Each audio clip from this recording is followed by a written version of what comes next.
What is animal cloning? How does cloning affect the DNA of animals? Is animal cloning a new technology? Does cloning cause animal suffering? Are animal clones healthy? And how does the neonatal mortality rate of animal clones compare to other animals? Today's video, I'm gonna show you about animal cloning. Before I start my video, animal cloning, let me introduce our group member.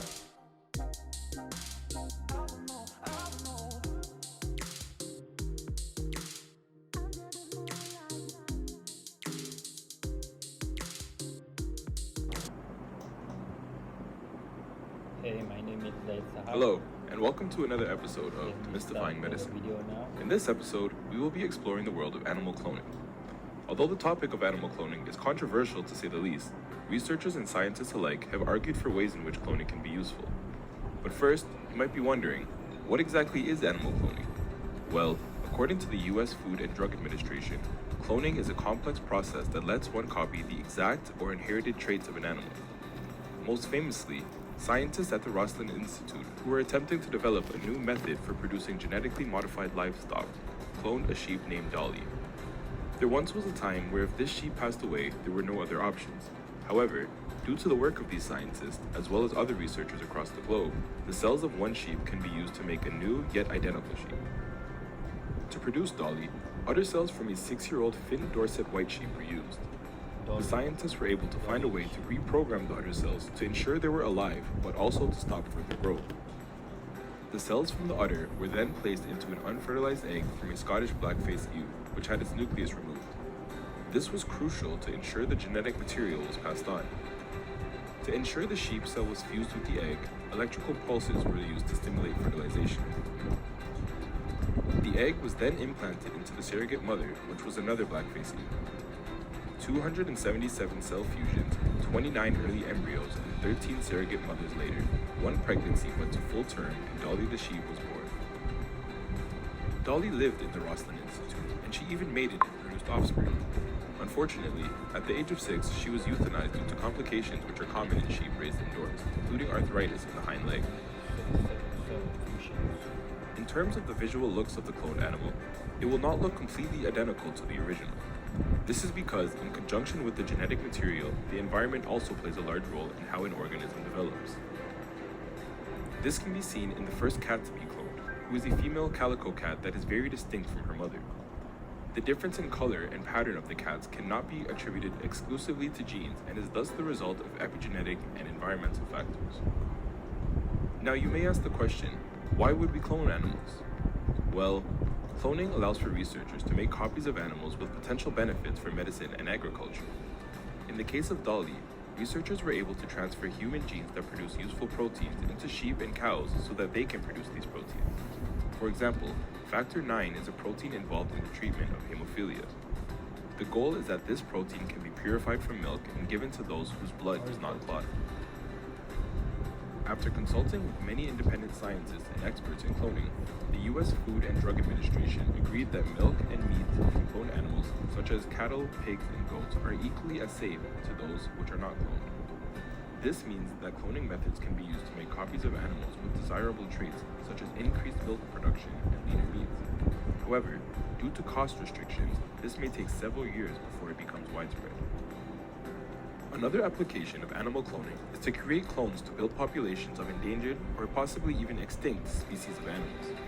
This took place in the early 2000s, where researchers produced the first clone of an endangered species known as a gaur, or more commonly known as the Asian ox. Sadly, the baby gaur, which had developed inside a surrogate cow mother, died just a few days after its birth. In 2003, another endangered species of ox called a banteg was successfully cloned. Soon after, 3 African wildcats were cloned using frozen embryos as a source of DNA. Some experts think cloning can save many species that could become extinct, while others argue that cloning produces a population of genetically identical individuals that lack the genetic variability necessary for species survival. researchers have observed some adverse health effects in sheep and other mammals that have been cloned. These include an increase in birth size and a variety of defects in vital organs such as the liver, brain, and heart. Other consequences include premature aging and problems with the immune system. Another potential problem centers on the relative age of the cloned cells' chromosomes. As cells go through their normal rounds of division, the tips of the chromosomes, called telomeres, shrink. Over time, the telomeres become so short that the cell can no longer divide, and consequently, the cell dies. This is part of the natural aging process that seems to occur in all somatic cell types. As a consequence, clones created from a cell taken from an adult might have chromosomes that are already shorter than normal, which may condemn the cloned cells to a shorter lifespan.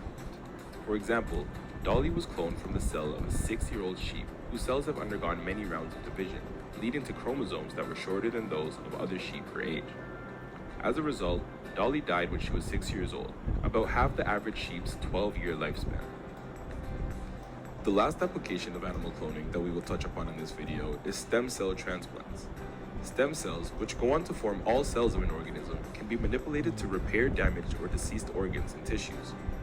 However, cells transferred from one person to another, such as in bone marrow transplants, are occasionally seen as foreign and trigger an immune response. To combat this, researchers are looking at cloning as a way to create stem cells that are genetically identical to an individual. These cells could then be used for medical purposes, possibly even for growing whole organs. Additionally, stem cells cloned from an individual with a disease could be grown in culture and studied to help researchers understand the disease and develop treatments. Overall, cloning is a relatively new method which requires more time and development in order to increase viability and to be able to be used on a more widespread basis.